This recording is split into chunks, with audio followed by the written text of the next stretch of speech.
যখনই কোনো রোগ জন্ম নেয় তখন ওষুধ খাও। ওষুধ খাওয়াটাও এটা নবীজির সুন্নত, তবে ওষুধের কোনো ক্ষমতা নাই, ওষুধের কোনো ক্ষমতা নাই। বর্তমান মুরব্বীরা একটা কথা বলে থাকে, ওষুধ খাওয়ার সময় বিসমিল্লাহ বলা যাবে না। আছে না এমন যে ওষুধ বলার সময় কি বলা যাবে না? বিসমিল্লাহ বলা যাবে না। তো ওষুধ খাওয়ার সময় বিসমিল্লাহ বলবে কোন সময়? ওরা মনে করতেছে কি যে ওষুধের মনে আলাদা পাওয়ার আছে, এখানে বিসমিল্লাহ লাগবে না। বিষয়টা তো এমন না। মুমিনরা যে কোনো কাজ শুরু করবে বিসমিল্লাহ বলবে, যে কোনো খাবার খাইবে বিসমিল্লাহ বলবে। যখন কোনো ব্যক্তি ওষুধ পান করে তখন ওষুধের কোনো ক্ষমতা নাই। আমি যে বিসমিল্লাহ বললাম, কার নামে বললাম? আল্লাহর নামে ওষুধটা আমি পান করলাম। তখন আল্লাহ পাক ওই ওষুধের ভিতরে শক্তি দান করে, যার কারণে আমি সুস্থ হইতে পারি। আল্লাহ যদি ওই ওষুধের ভিতরে শক্তি দান না করে, আমি ওষুধ খাইতে খাইতে খাইতে খাইতে সব শেষ, ওষুধ বেটে খেলেও আমার শরীর সুস্থ হবে না। কারণ সুস্থতা নির্ধারণ হয় একমাত্র কার থেকে? আল্লাহ পাক রব্বুল আলামিন থেকে। এজন্য আমরা যদি সুস্থ থাকতে চাই তাহলে অবশ্যই আমরা আল্লাহ পাক রব্বুল আলামিনের নবীর অনুসরণ করব, ওষুধ পান করব। আল্লাহ পাক রব্বুল আলামিন চিকিৎসার বিভিন্ন পদ্ধতি আমাদেরকে দান করেছেন। চিকিৎসা পদ্ধতির আবিষ্কারককে, চিকিৎসা পদ্ধতিটা আল্লাহ পাক রব্বুল আলামিন কিভাবে আমাদের কাছে দিয়েছে? আল্লাহ পাক রব্বুল আলামিন সর্বপ্রথম এই চিকিৎসা বিজ্ঞান দান করেছেন ওহীর মাধ্যমে। চিকিৎসা বিজ্ঞান দান করেছেন কিসের মাধ্যমে?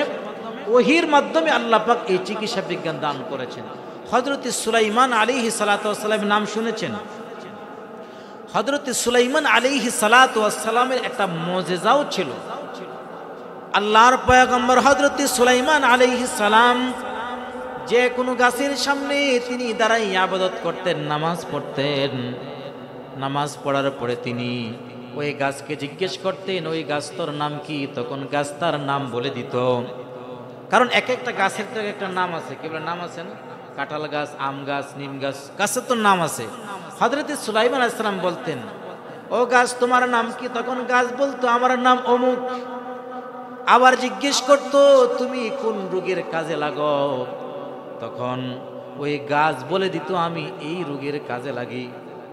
এবং নিম গাছ হলে বলতো এটা যদি বেটে কোনো মানুষের শরীরের ভিতরে যদি দেখা যায় চর্মরোগ হয়, এগুলা বেটে দিলে বা এগুলো ট্যাবলেট বানায় খাইলে তখন এই চর্মরোগ থেকে সমাধান লাভ করে। এমনভাবে প্রতিটার গাছ বলে দিত যে এই রোগের চিকিৎসা এই গাছ। আর হযরত সুলাইমান আলাইহিস সালাম তখন এগুলাকে লিখে রাখতেন, আর এগুলা লিখে রেখে তিনি চিকিৎসা পদ্ধতি চালু করেছেন। তার মানে হলো চিকিৎসা পদ্ধতি এটা আপনি আবিষ্কার করেছেন বিষয়টা এমন না। আল্লাহ পাক রব্বুল আলামিন ওহীর মাধ্যমে এই চিকিৎসা পদ্ধতিকে আল্লাহ পাক আবিষ্কার করেছেন। আমাদের নবী, বিশ্ব নবী, মহানবী রাসূল করিম সাল্লাল্লাহু আলাইহি সাল্লাম তিনি ছিলেন মানুষের মানব আত্মার তিনি চিকিৎসক ছিলেন। আবার পাশাপাশি তিনি মানুষের শারীরিক রোগের চিকিৎসাও তিনি দিতেন। সহিহ বুখারীর বর্ণনা 5696 নম্বর হাদিসের বর্ণনা, সহিহ মুসলিমের 1577 নম্বর হাদিসের বর্ণনা। আল্লাহর নবী সাল্লাল্লাহু আলাইহি ওয়াসাল্লাম বাত ব্যথা এবং গলা ব্যথার জন্য চিকিৎসা হিসেবে নবীজি সাল্লাল্লাহু আলাইহি ওয়াসাল্লাম যে প্রেসক্রিপশন আমাদেরকে দিয়েছেন। বাত ব্যথা আসেনি অনেকের? বাত ব্যথা আসে না অনেকের? বাত ব্যথা, বিভিন্ন জায়গাতে ব্যথা। এই বাত ব্যথা অথবা গলার মধ্যে ব্যথা, গলার ব্যথার জন্য নবীজি সাল্লাল্লাহু আলাইহি ওয়াসাল্লাম কি চিকিৎসা দিয়েছেন? নবীজি সাল্লাল্লাহু আলাইহি ওয়াসাল্লাম বলেন, ইন্না আমসালা মা তাদাওয়াইতুম বিহিল হিজামা ওয়াল কুসতুল বাহরিয়ু। নবীজি সাল্লাল্লাহু আলাইহি ওয়াসাল্লাম এই যে ব্যথা শরীরের বিভিন্ন জায়গাতে অঙ্গ প্রত্যঙ্গ, এর জন্য নবীজি চিকিৎসা দিয়েছেন শিঙ্গা লাগানো।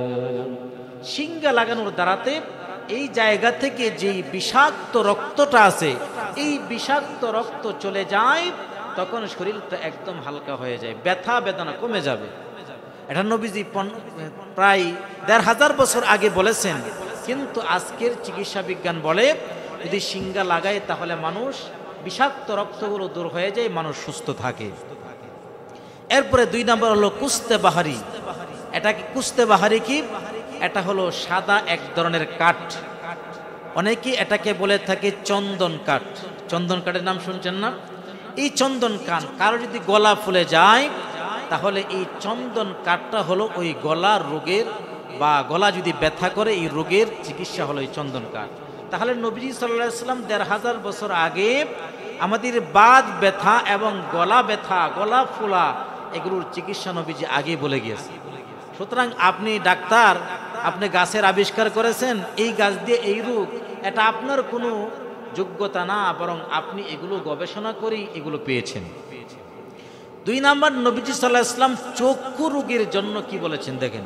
অনেকের চোখের বিভিন্ন রোগ আছে, চোখ দিয়ে পানি পড়ে, চোখ জ্বলাপোড়া করে, চোখ লাল হয়ে যায়, চোখের পাওয়ার কম, বিভিন্ন চোখের রোগ। এখন এই চোখের রোগের নিরাময়ের ব্যাপারে নবীজি কি বলেন দেখুন। তিরমিজি শরীফের ২০৬৭ নম্বর হাদিসের বর্ণনা। তিরমিজি শরীফের ২০৬৭ নম্বর হাদিসের বর্ণনা। قال النبي صلى الله عليه وسلم والكمأة من المن وماؤها شفاء للعين। নবীজি সাল্লাল্লাহু আলাইহি ওয়াসাল্লাম বলেন, মাশরুমের পানি এটা চোখের রোগের নিরাময়। মাশরুম একটা ফল, মাশরুম গুগলে সার্চ দিবেন বা ইউটিউবে সার্চ দিবেন, মাশরুম লেখে, তখন মাশরুম ফলটা কেমন সেটা আপনারা দেখতে পারবেন। মাশরুমের ভিতরে প্রায় ৭,০০০ প্রজাতি আছে। মাশরুম ফলের ভিতরে প্রায় ৭,০০০ প্রজাতি আছে। এর ভিতরে 10টা প্রজাতি মানুষের দেহের রোগের নিরাময় স্বরূপ ব্যবহার করা হয়। তাহলে এই মাশরুম, এই ফলটা চিপে যে পানিটা হয়, ওই পানিটা চোখের রোগের নিরাময়। আর এই মাশরুম ফলটা শুধু চোখের নিরাময় না, আরো বিভিন্ন রোগ থেকে মুক্তি দান করে। তার ভিতরে 1 নম্বর হলো মানুষের যে